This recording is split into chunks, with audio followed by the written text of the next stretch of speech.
Bapak, Ibu, dan Saudara yang dikasihi Tuhan Yesus Kristus, marilah kita mengambil saat teduh sejenak untuk memasuki ibadah pada pagi hari ini.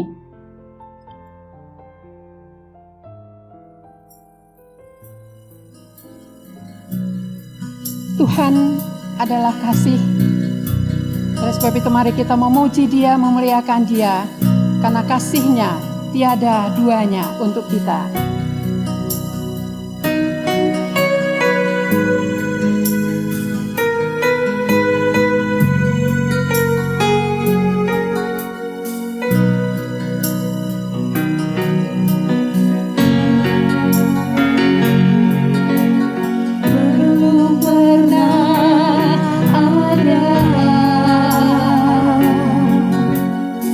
Kasih dunia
kebaktian ini kita mulai dengan pengakuan bahwa pertolongan kita datang dari Allah yang melayakkan kita masuk dalam persekutuan dengannya. Kasih karunia dan damai sejahtera dari Allah Bapa, Tuhan Yesus Kristus, dan persekutuan dengan Roh Kudus ada pada saudara sekalian. Amin.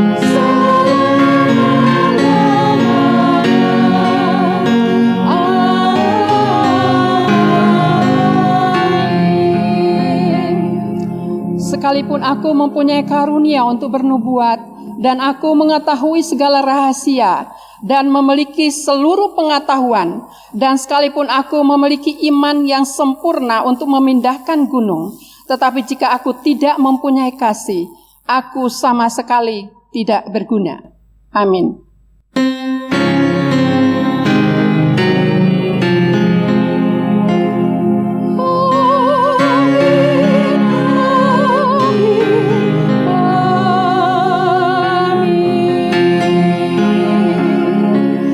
Silakan duduk kembali.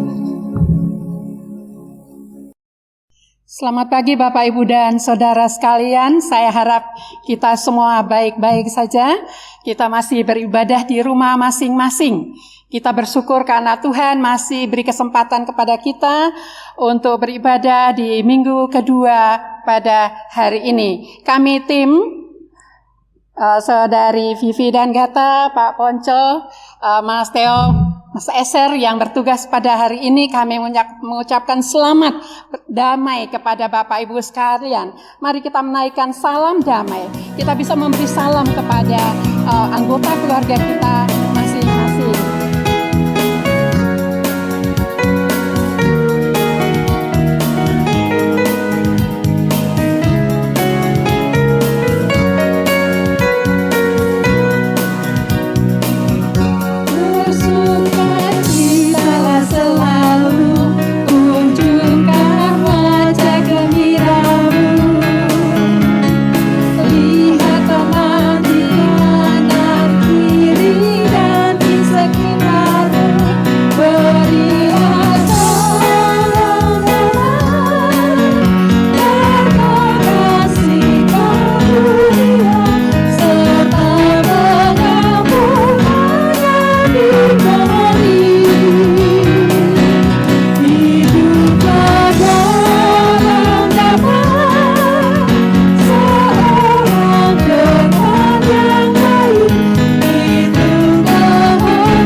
Kasih Tuhanku laksana mentari, sungguh indah tak terperi. Mari kita nyanyikan lagu ini sebagai rasa syukur kita atas kasih Tuhan yang demikian luar biasa.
kasih Tuhan untuk kasih-Mu yang sedemikian luas, sedemikian dalam untuk kami.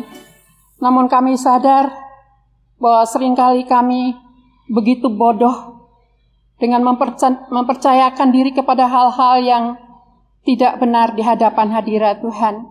Kami tidak berani menceritakan kasih-Mu kepada orang-orang yang membutuhkan Engkau.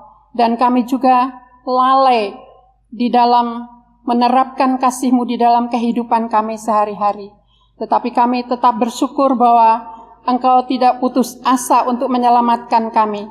Dan tidak putus asa untuk menolong kami bangkit dan membaharui hidup kami.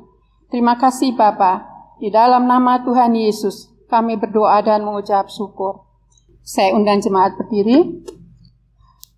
Sebab Allah mendamaikan dunia dengan diri-Nya oleh Kristus dengan tidak memperhitungkan pelanggaran mereka. Ia telah mempercayakan berita pendamaian itu kepada kami. Silakan duduk kembali. Bapak, Ibu, dan Saudara yang dikasihi Tuhan, sebelum kita merenungkan kebenaran firman-Nya, Saudari Vivi akan mempersembahkan satu pujian untuk hormat dan kemuliaan nama Tuhan.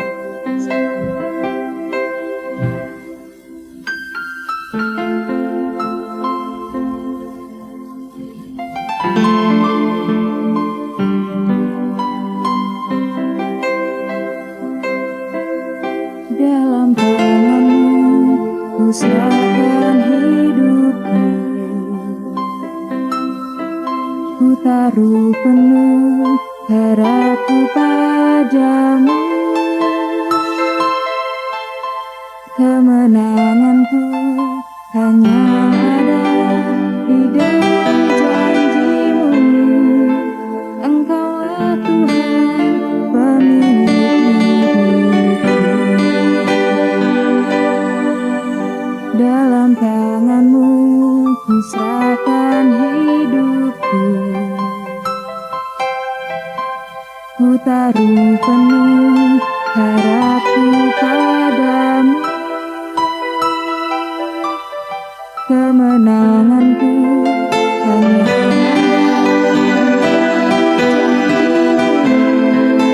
Engkaulah Tuhan pemilik hidupku. Semua yang terjadi dalam hidupku,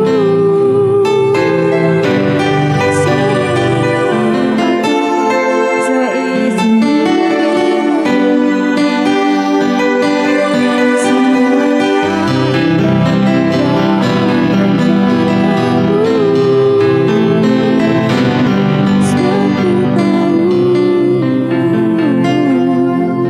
Kau pemilik hidupku.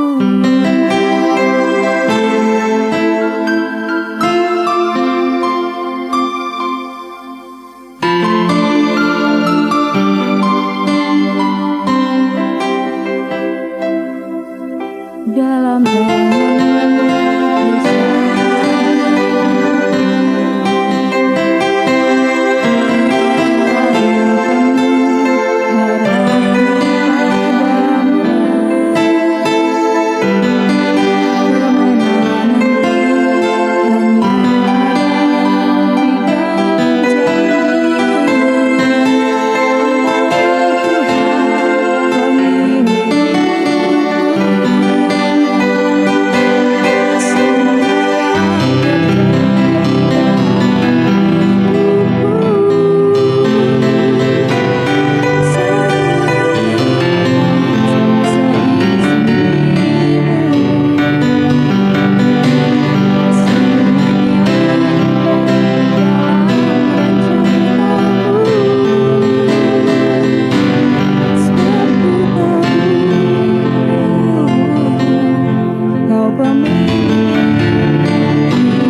Oh, betapa dalam kasih Yesus. Mari kita nyanyikan lagu ini, mempersiapkan diri untuk mendengarkan kebenaran firman Tuhan. Oh,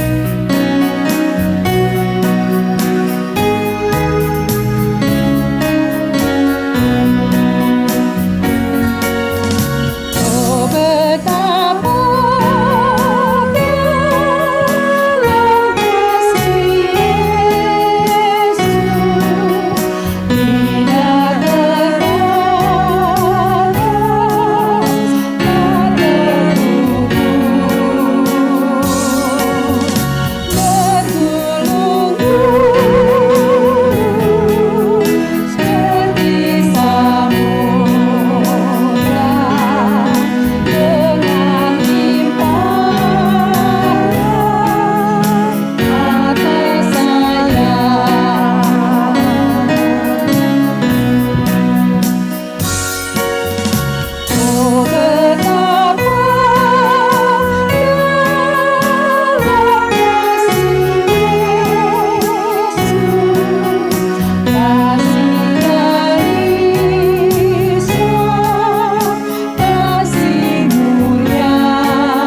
Kami menaikkan syukur kepadamu Bapa di surga untuk kasih-Mu yang luar biasa bagi kami. Setiap saat Engkau membuka isi hati-Mu untuk menyatakan kasih-Mu lewat kebenaran firman Tuhan. Sebentar kami akan membaca dan merenungkan firman-Mu. Siapakah kami yang mampu mendalami kasih-Mu yang luar biasa itu? Oleh sebab itu kami mohon pertolongan Roh-Mu yang kudus mengurapi tiap-tiap kami. Saat kami mendengarkan kebenaran firman Tuhan, merenungkannya, dan kami percaya Roh Kudus akan menolong kami untuk melakukannya di dalam kehidupan kami setiap hari. Terima kasih Tuhan Yesus firman yang hidup. Berbicara kepada kami siap untuk mendengarkannya. Amin. Pembacaan firman pada hari ini diambil dari Markus 2 ayat yang ke-13 sampai yang ke-17. Sesudah itu Yesus pergi lagi ke pantai danau, dan seluruh orang banyak datang kepadanya, lalu ia mengajar mereka. Kemudian ketika ia berjalan lewat di situ, ia melihat Lewi, anak Alfeus, duduk di rumah cukai, lalu ia berkata kepadanya, "Ikutlah aku." Maka berdirilah Lewi, lalu mengikuti dia. Kemudian ketika Yesus makan di rumah orang itu, banyak pemungut cukai dan orang berdosa makan bersama-sama dengan dia dan murid-muridnya, sebab banyak orang yang mengikuti dia. Pada waktu ahli-ahli Taurat dari golongan Farisi melihat bahwa ia makan dengan pemungut cukai dan orang berdosa itu, berkatalah mereka kepada murid-muridnya, "Mengapa ia makan bersama-sama dengan pemungut cukai dan orang berdosa?" Yesus mendengarnya dan berkata kepada mereka, "Bukan orang sehat yang memerlukan tabib, tetapi orang sakit. Aku datang bukan untuk memanggil orang benar, melainkan orang berdosa." Amin. Bapak Ibu yang dikasihi Tuhan Yesus Kristus, tanggal 14 Februari hari ini diperingati oleh saudara-saudara kita pada awalnya di Amerika Serikat dan sekitarnya sebagai Hari Valentine, atau kita kenal dengan Hari Kasih Sayang. Pada waktu itu anak-anak membuat poster bentuk hati yang diberikan kepada orang tua, atau ada permen bentuk hati, coklat bentuk hati, kue bentuk hati, pokoknya semua bentuk hati untuk mewujudkan Hari Kasih Sayang itu dalam bentuk nyata. Kemudian budaya yang baik ini juga sampai ke Indonesia. Saya ingat pada waktu saya masih mengajar di SMP, tiap tanggal 14 Februari saya dapat bingkisan atau dapat hadiah dari anak-anak. Semua bentuk hati, seperti tadi, coklat hati, kue hati, permen hati. Dan saya senang, dan saya pikir kita semua senang karena kita semua membutuhkan kasih sayang. Walaupun ini bukan satu perayaan atau peringatan gereja, tetapi kita dapat memaknainya sebagai bagian yang kita semua butuh. Mungkin kita sedikit atau saya sedikit menjelaskan apa artinya atau mengapa perayaan ini diadakan. Dalam buku Selamat Panjang Umur, Pendeta Andar Ismail menjelaskan tentang asal-usul hari kasih sayang. Valentine, orang sebut Valentine, dia adalah seorang uskup atau pemimpin Katolik yang berada di Terni, Italia pada waktu itu, yang menyayangi dan disayangi oleh banyak orang. Khotbah-khotbahnya selalu berpokok tentang kasih sayang. Kasih sayang Tuhan kepada semua orang tanpa membedakan kedudukan atau asal-usul mereka. Dia tidak pilih kasih. Ketika Kaisar Claudius menghambat umat Kristen, Pastor Valentine ditangkap dan dimasukkan dalam penjara. Namun dari dalam penjara di mana dia dianiaya, Pastor Valentine mengingat semua orang yang dicintainya. Sehingga di dalam sel penjara pun tiap hari dia membuat kartu bentuk hati dengan ucapan I love you atau aku mengasihi kamu. Dan dia kirimkan kepada satu persatu jemaat atau orang-orang yang diingatnya dan dikasihinya. Semua orang di dalam penjara pada waktu itu juga merasakan kasih sayang dari Bapak Valentine. Mereka menempelkan kartu bergambar hati di sel-sel mereka. Dan mereka mengingatnya dan menjadi satu kesukaan di dalam ingatan dan hati mereka. Nah, setelah Bapak Valentine dihukum mati, orang-orang di penjara ini melanjutkan kebiasaan yang baik ini dan mereka mengirimkan gambar kartu bergambar hati.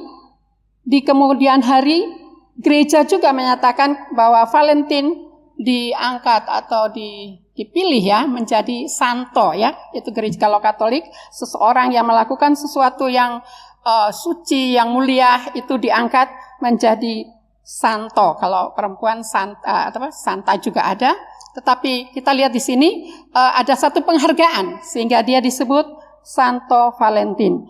Nah, sebab itu mereka sungguh bersukacita dan banyak orang pada waktu itu sampai sekarang ketika tanggal 14 Februari mereka melakukan hal yang luar biasa ini. Walaupun tentu kasih itu tidak hanya praktekkan pada waktu tanggal 14 Februari saja, tetapi tiap-tiap hari kasih sukacita dari Tuhan kita praktekkan di dalam kehidupan kita. Nah, mengapa 14 Februari? Sebab menurut tradisi ia lahir pada tanggal 14 Februari. Dan kita lihat di sini bahwa kasih Allah yang sedemikian besar di dalam kehidupan orang percaya, dia juga memakai orang-orang yang percaya kepadanya untuk menyampaikan, memberitakan kasih dengan cara yang berbeda-beda. Seperti yang saya katakan tadi ada lagu yang berbicara tentang bahasa kasih. Bahasa yang paling dimengerti oleh semua orang adalah bahasa kasih. Apapun bahasanya dan dimanapun dia berada, bangsanya apapun tidak peduli, tetapi ketika kasih diaplikasikan dalam kehidupan, semua orang memahaminya. Dan Bapak Valentine telah mempraktikkan kasih Allah yang demikian besar kepada umat manusia. Kehadiran Yesus di dunia adalah wujud kasih dan kepedulian Allah bagi umat manusia. Begitu besar kasihnya, Yohanes 3:16. Tapi bagaimana umat memahami besarnya kasih itu di dalam kehidupan mereka kalau tidak ada contoh nyata.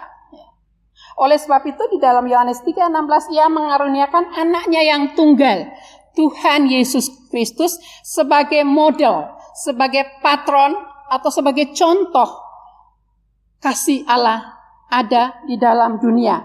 Inisiatif Allah untuk memberikan Yesus Kristus menjadi model, role model yang bisa dilihat dan dirasakan kehadirannya.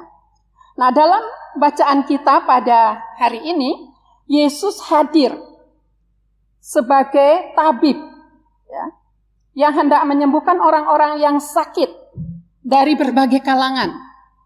Mau kalangan berpendidikan, kalangan tidak berpendidikan, mereka yang dianggap orang-orang bodoh, dianggap orang-orang berdosa, atau orang-orang yang dalam kondisi apapun. Yesus datang dan hadir untuk memulihkan dan menyembuhkan mereka. Ada dua kategori atau kelompok orang yang kita bisa perhatikan dari firman Tuhan yang sudah dibaca tadi. Yang pertama, mereka yang tergolong orang sakit yang sehat. Mungkin hal ini akan saya jelaskan ketika kita memperhatikan bagian firman Tuhan yang ada. Yang pertama, Markus 2 ayat 14 yang sudah dibacakan tadi, saya ulangi. Kemudian ketika ia berjalan lewat di situ, ia melihat Lewi anak Alfeus duduk di rumah cukai, lalu ia berkata kepadanya, ikutlah aku. Maka berdirilah Lewi, lalu mengikuti dia. Siapakah Lewi? Ya, Lewi atau dalam bagian lain Matius, ini orang yang sama. Ya. Lewi adalah seorang pemungut cukai. Ya. Dalam konteks masa itu, pemungut cukai dianggap sama dengan orang-orang yang kotor, yang berdosa oleh masyarakat Yahudi. Pemungut cukai juga dianggap sebagai pengkhianat bangsa karena mereka keturunan Yahudi tetapi bekerja dan menjadi antek ya pemerintahan Romawi untuk mengumpulkan pajak dari orang-orang Yahudi. Oleh karena itu mereka sangat dibenci, dikucilkan oleh masyarakat Yahudi. Bahkan mereka pun tidak memiliki pengharapan dan tidak ada akses ya untuk bagian-bagian ritual agamaan.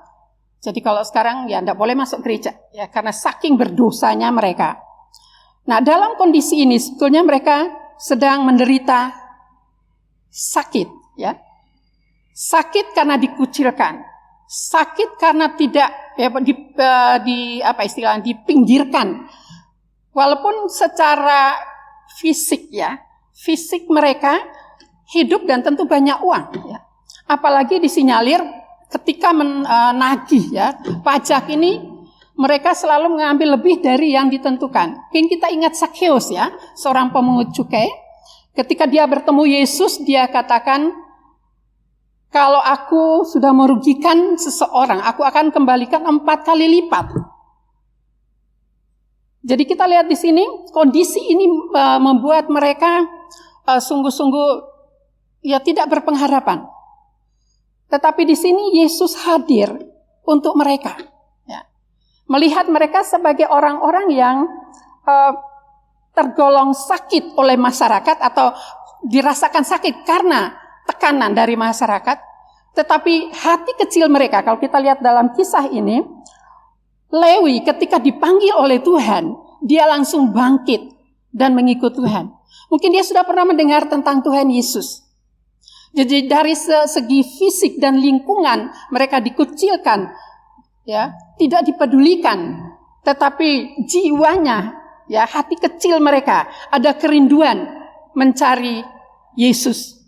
Sehingga mereka di sini saya pakai istilah sakit menurut orang lain dan sakit karena derita tekanan dari orang lain, tetapi jiwa yang sadar akan keberdosaan itu sehat.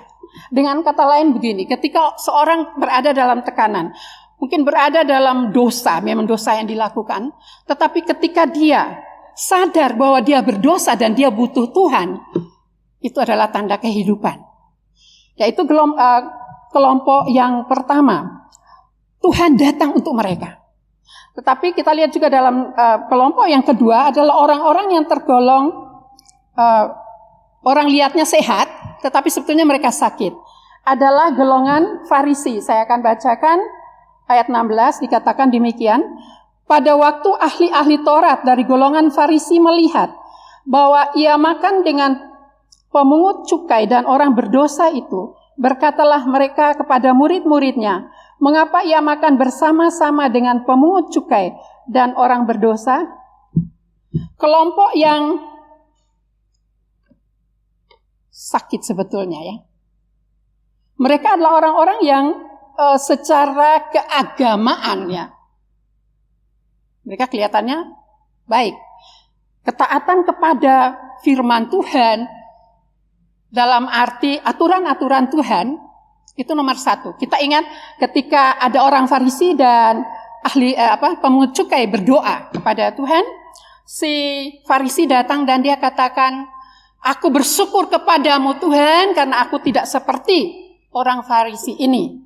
Aku memberi keperluan ya 1/10 itu pokoknya mantap ya. Aku mencintai Taurat Tuhan, aku menghafal hukum Taurat Tuhan, aku mentaati semua aturan-aturan yang Tuhan berikan. Ya. Jadi ketika Tuhan katakan di dalam bagian ini dia hadir dan makan bersama-sama dengan orang Farisi, maksudnya orang-orang pemungut cukai dan teman-temannya, para pemungut cukai yang lain, mereka sinis dan mereka katakan dengan angkuhnya, dengan perasaan benarnya, kenapa Yesus harus makan bersama dengan orang Farisi dan orang-orang berdosa. Jadi mereka kelihatannya sehat karena terhormat. Siapa yang berani mencaci para Farisi dan ahli Taurat? Kecuali Yesus. Yesus selalu katakan, celakalah kamu karena begini dan begitu. Tetapi di sini mereka sakit karena mereka tidak menyadari bahwa mereka berdosa. Mereka sinis kepada Yesus. Mereka tidak suka dengan para pemungut cukai dan semua orang yang tidak taat kepada aturan-aturan agama, mereka cap sebagai orang berdosa. Dan Yesus yang seharusnya yang suci itu, kalau turun ke dunia mestinya dia memperhatikan mereka ya. Atau dengan kata lain misalnya begini, kalau misalnya Petrus ya dan teman-teman nelayan dipanggil untuk ikut Yesus, itu kayaknya mungkin mereka masih bisa terima. Tetapi pemungut cukai yang nyata-nyata melakukan pelanggaran dan dosa besar menurut mereka, dan dengan orang-orang berdosa yang bersama-sama dengan pemungut cukai yang mengundang Yesus makan bersama itu, kok kayaknya untuk mereka tidak pas gitu ya. Tetapi disinilah kita lihat Yesus menjawab mereka dalam ayat 17, bukan orang sehat yang memerlukan tabib, tetapi orang sakit. Aku datang bukan untuk memanggil orang benar, melainkan orang berdosa.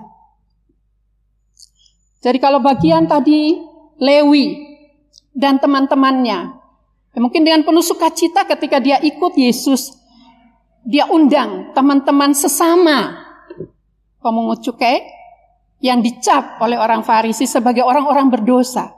Dia mengucap syukur karena dia diberi pengharapan. Di hatinya atau dalam lingkungannya dia dicap atau dilihat sakit. Tetapi di hatinya berkobar-kobar. Karena ada harapan, ada pemulihan. Sehingga dia memperoleh kekuatan. Atau dengan kata lain dia sehat. Dan ternyata tidak hanya ketika Yesus mengatakan bukan orang sehat yang memerlukan tabib, tapi orang sakit, seharusnya satu sindiran sebetulnya. Ya? Karena ketika mereka mendengar tentang dia datang untuk orang sakit, mereka akan semua jawab atau kita akan jawab yang sakit itu pemungut cukai dan orang-orang berdosa karena mereka butuh Yesus. Tetapi sebelumnya Yesus ingin katakan bahwa kamu juga sebetulnya butuh Yesus. Dan mereka disebut sakit karena apa? Mereka tidak menyadarinya. Mereka tidak menyadari bahwa butuh Yesus. Jadi sebetulnya Yesus datang untuk semua, untuk mereka. Ya. Nah, bagaimana penerapan ini di dalam kehidupan kita sehari-hari? Bagaimana kita dapat mempraktekkan kehidupan kasih nyata dari Yesus ini kepada anggota keluarga kita, teman-teman kerja kita, dan komunitas kita. Diberi tema atau judul tidak pilih kasih. Dan memang pada dasarnya Yesus tidak pilih kasih. Karena dia datang untuk semua orang. Bagaimana kita menghadapi orang-orang dalam lingkup mungkin bertetangga kita, mungkin ada orang yang baru keluar dari penjara mungkin, atau melakukan satu kesalahan. Bagaimana sikap kita? Ketika Yesus membagikan hatinya bahwa mereka lah orang-orang ini yang membutuhkan pertolongan pertama, pendampingan. Atau masuk dalam keluarga kita. Kadang-kadang dalam keluarga kita juga masalah pilih kasih ini terjadi. Ya. Di Alkitab juga terjadi, ya, ketika Ishak dan Ribka mengadakan atau dalam hidup mereka ada pilih kasih antara Yakub dan Esau. Sesuatu yang seringkali tidak kita sadari. Sebagai orang tua, bagaimana perilaku kita, sikap kita terhadap anak-anak kita. Biasanya mereka yang sebetulnya kurang dalam banyak hal itu yang membutuhkan perhatian. Kadang-kadang dalam keluarga itu ada semacam perbedaan, ya. Kan tidak semua anak-anak itu pinter, ya. Ada anak-anak yang di bawah rata-rata. Justru mereka yang membutuhkan pertolongan adalah mereka yang merasa diri kurang, atau yang kita melihat mereka kurang. Seringkali kita hanya mengagung-agungkan mereka yang berprestasi. Yesus tidak pilih kasih. Perhatiannya sungguh-sungguh kepada orang-orang yang membutuhkan pertolongan. Orang-orang yang kelihatannya atau sudah dipojokkan atau dikategorikan sakit, berdosa, tidak ada pengharapan. Justru mereka adalah pribadi-pribadi yang menjadi pokok doa kita. Mereka adalah orang-orang yang perlu kita sentuh dengan kasih Tuhan. Demikian juga jangan sampai kita menjadi orang-orang Farisi dalam gereja. Saya katakan dalam gereja. Tidak ada jaminan bahwa kita mengetahui banyak hal tentang kebenaran firman Tuhan. Tidak ada jaminan kita menjadi pengurus yang baik. Tetapi kita tidak peduli terhadap teman-teman yang membutuhkan pertolongan. Demikian juga bagi kita semua, dalam kondisi apapun juga. Ketika kita merasa terpojok, atau ketika kita tidak dipedulikan, kita merasa dikucilkan atau tersingkirkan. Ingatlah bahwa Tuhan yang Maha Kasih itu, Dia datang untuk kita. Dia mau menyelamatkan kita. Siapapun kita, mau sehat secara fisik, mau sakit secara fisik, tidak menjadi penting. Tapi ketika kita sama-sama punya hati, punya satu tekad untuk berubah. Ketika kita terpuruk, tetapi kita sadar bahwa Tuhan menolong kita. Kita sadar bahwa Tuhan butuh kita. Yang merasa kuat, yang merasa mampu, merasa bisa, yang pasti, yang harus kita mengerti adalah bahwa kita semua butuh dokter, butuh tabib, yaitu Tuhan. Memulihkan kita dari keberdosaan kita, dan juga memulihkan kita dari rasa bangga kita. Dia akan menolong kita. Tidak salah kalau kita pandai, kita pinter, kita bisa melakukan hal-hal yang bisa menolong banyak orang. Ya, di dalam 1 Korintus 13 dikatakan bisa luhur, mulia, mempersembahkan segala yang baik kepada Tuhan. Tidak masalah. Tetapi di hati kita masing-masing kita harus tanamkan bahwa kita semua butuh kasih Tuhan. Dengan demikian kita dapat memperlakukan orang lain sama di hadapan Tuhan.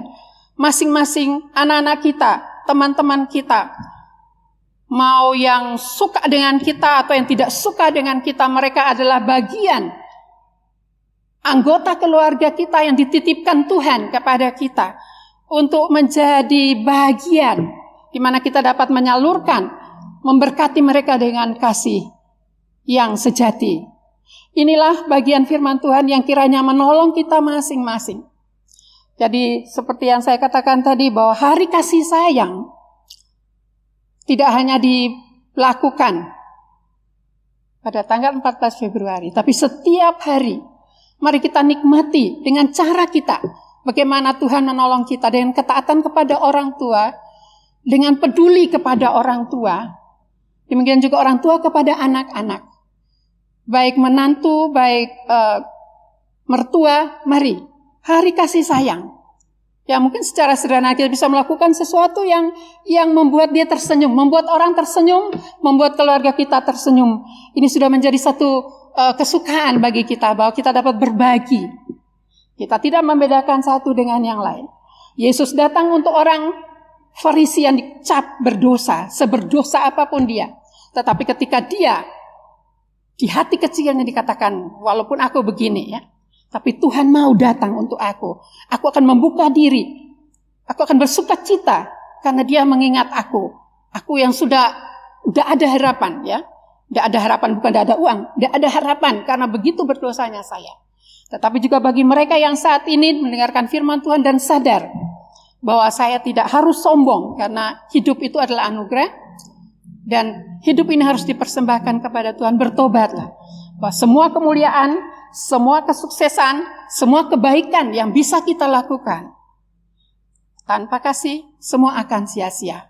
Oleh sebab itu, Bapak, Ibu, dan Saudara sekalian, sebagaimana si pemungut cukai ini menerima keselamatan dari Tuhan, dan dia pada akhirnya, kalau kita percayai dan kita akui juga bersama dengan beberapa penafsir bahwa dia ini adalah Matius, bahwa kelak dia akan menjadi seorang penulis kitab. Jadi kita jangan minder, kita jangan merasa terpuruk sedemikian rupa, tidak ada harapan, tetapi marilah kita menggantungkan harapan kita pada Yesus, karena dia hadir menjadi model nyata dari Allah yang Maha Kasih. Dia tidak akan pernah meninggalkan kita. Amin. Mari kita berdoa. Terima kasih Tuhan karena Yesus Kristus yang Engkau berikan kepada kami menjadi teladan atau role model yang baik bagi kami, untuk kami mengasihi sesama kami, tidak membedakan mereka satu dengan yang lain dari status sosial, pendidikan, dan latar belakang mereka. Terima kasih juga untuk beberapa hamba-hamba Tuhan yang Tuhan pakai juga. Mereka yang menjadi misionaris di negara-negara yang sulit. Tuhan juga memberi karunia, memberi kasih-Mu untuk menyelamatkan banyak orang. Nah, kami berdoa juga untuk kami semua pada tanggal 14 Februari ini. Ketika kami mengingat satu budaya atau satu kisah peringatan Hari Kasih Sayang, kami berdoa kiranya kami sadar bahwa kasih sayang dari Tuhan, kasih yang tulus itu dapat kami bagikan setiap hari kepada orang-orang yang terdekat, orang tua kami, teman-teman kami, saudara-saudara kami. Dan biarlah kasih Tuhan itu nyata dan kami dapat bersukacita karenanya. Terima kasih Bapa yang Maha Kasih. Kami sudah berdoa dan mengucap syukur. Amin. Jemaat Tuhan yang dikasihi oleh Tuhan Yesus Kristus, mari saya undang jemaat berdiri. Kita akan mengikrarkan komitmen kemuridan dan pengakuan iman rasuli. Sebagai jemaat Kristen yang ingin meneladani Kristus, marilah kita mengikrarkan komitmen pemuridan.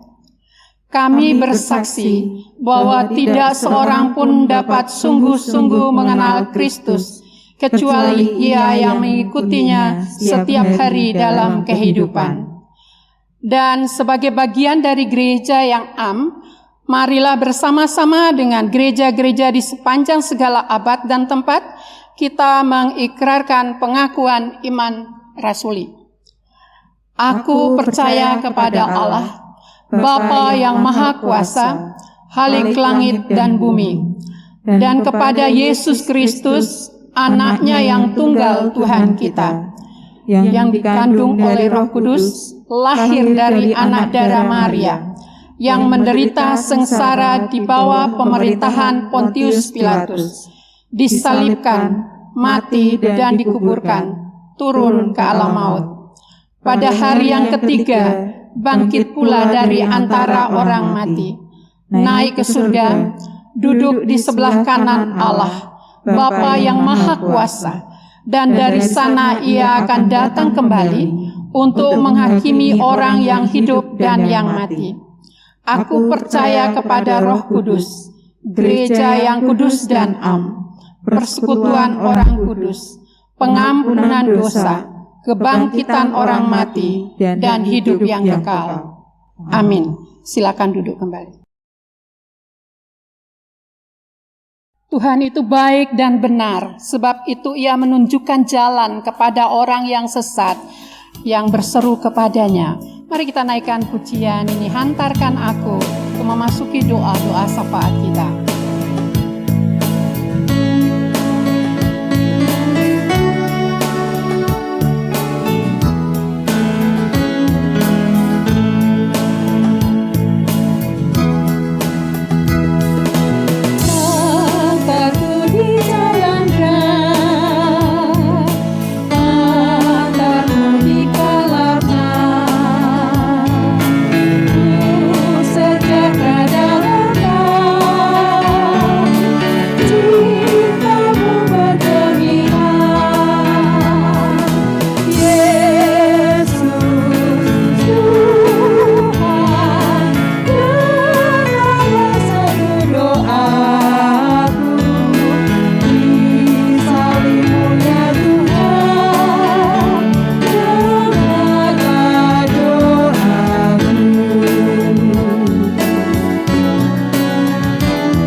Kepadamu ya Tuhan, kami datang dengan keberanian karena kasih-Mu yang besar kepada kami. Oleh sebab itu kami bersama, baik dari mimbar ini ataupun di rumah masing-masing, kami menyatukan hati untuk memohon pertolongan-Mu.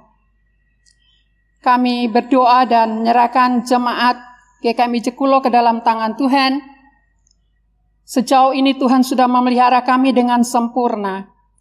Oleh sebab itu kami percaya bahwa penyertaan-Mu juga sempurna untuk waktu-waktu yang akan datang. Kami berdoa untuk pemulihan kesehatan Ibu Ngatinah, Ibu Salim, Ibu Yuli, Saudara Wawan, dan Bapak Agung Budi.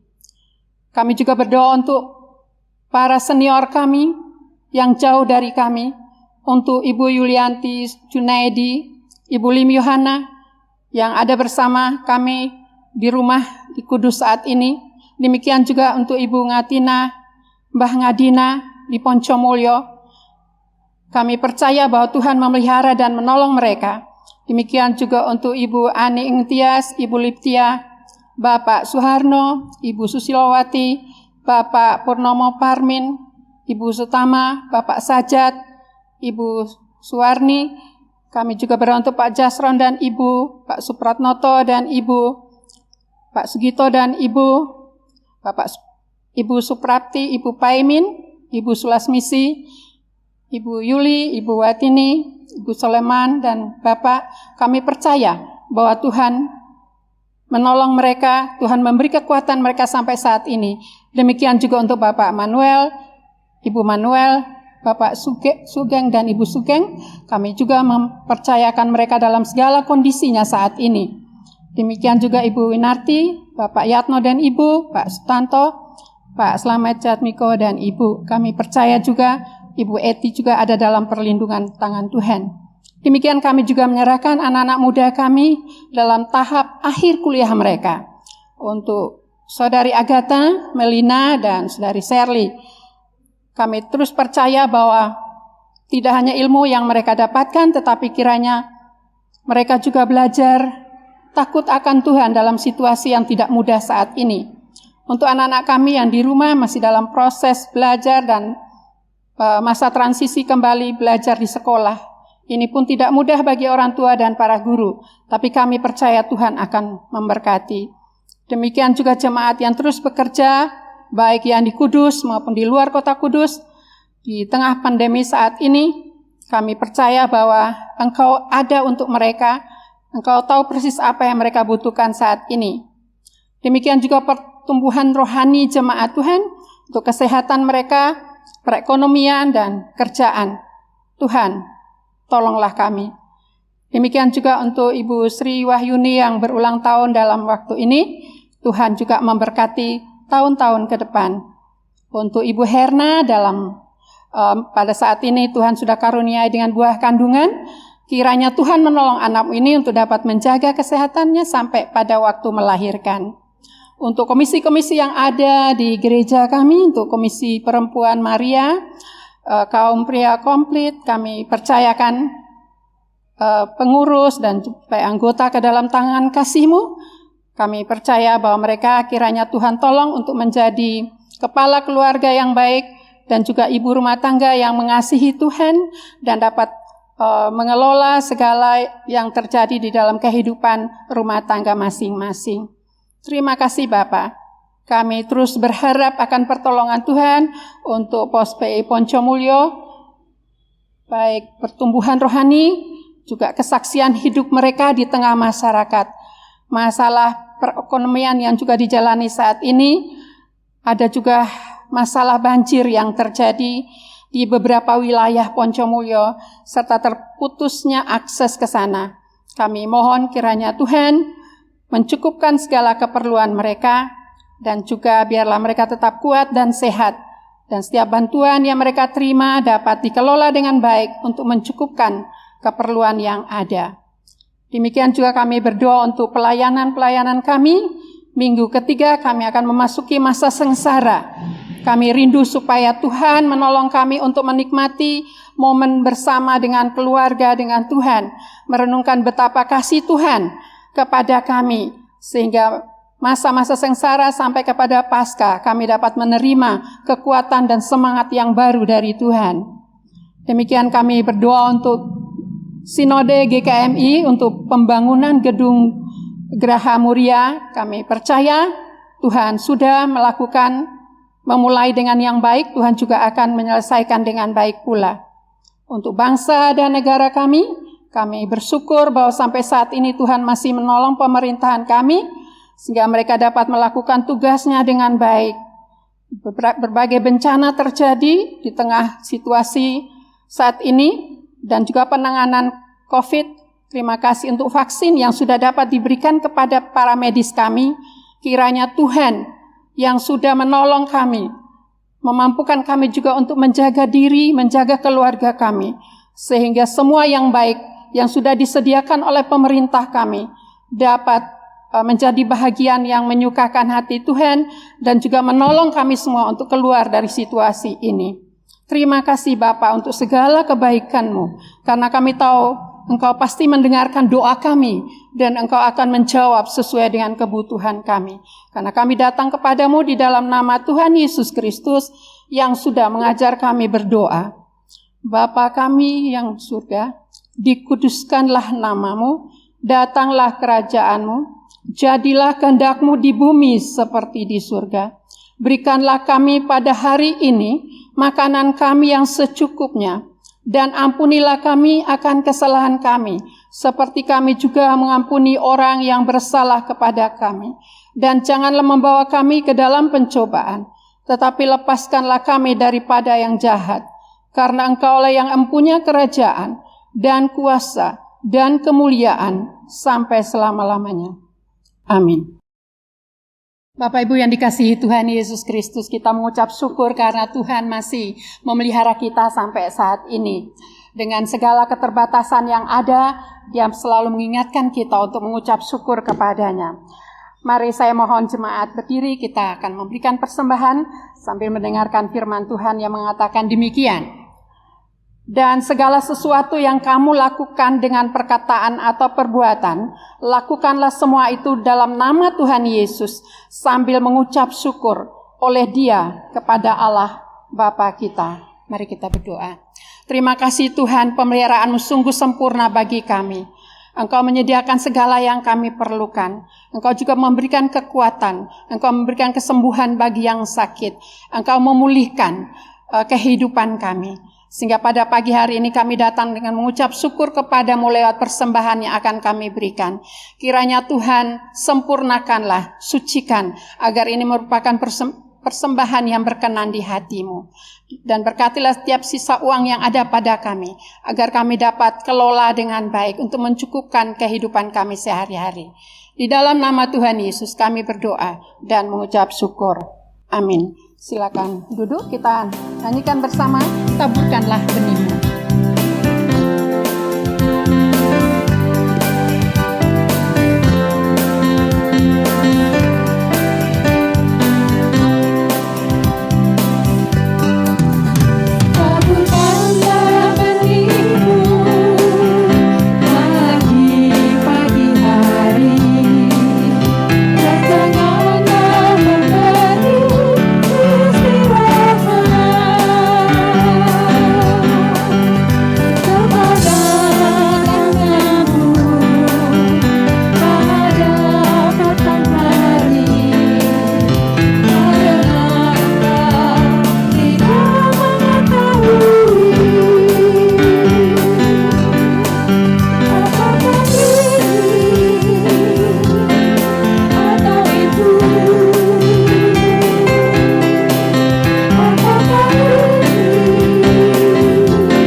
Bapak Ibu yang dikasihi Tuhan, bahasa yang paling dimengerti oleh orang-orang di seluruh dunia dari berbagai latar belakang budaya, latar belakang pendidikan sosial adalah bahasa kasih. Mari kita minta kepada Tuhan mengajari kita bahasa kasih dalam komunikasi, dalam keluarga, dalam pergaulan setiap hari.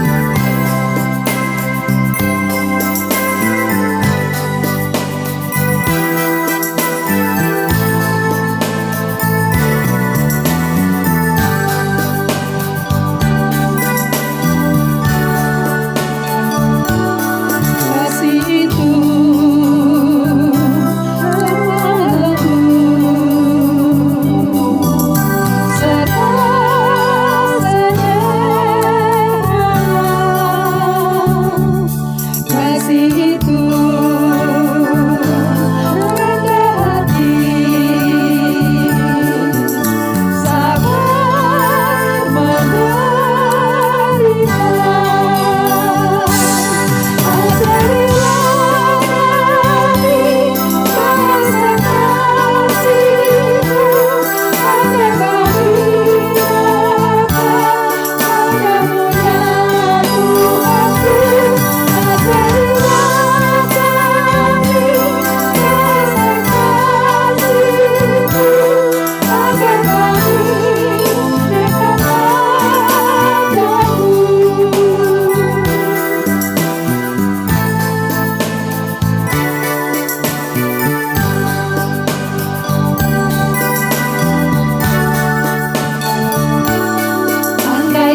Akhirnya saudara-saudaraku, bersukacitalah, usahakanlah dirimu supaya sempurna, sehati sepikirlah kamu, dan hiduplah dalam damai sejahtera.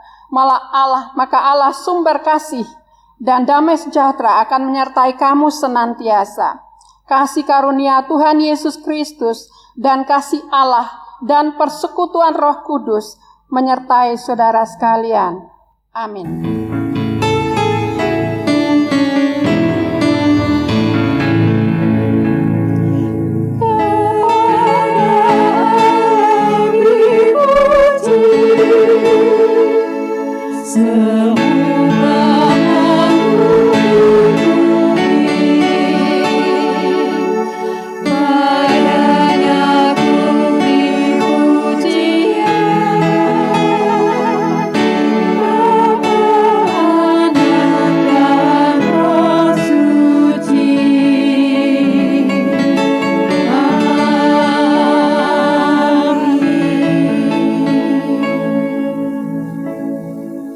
Silakan duduk untuk mengambil saat teduh sejenak.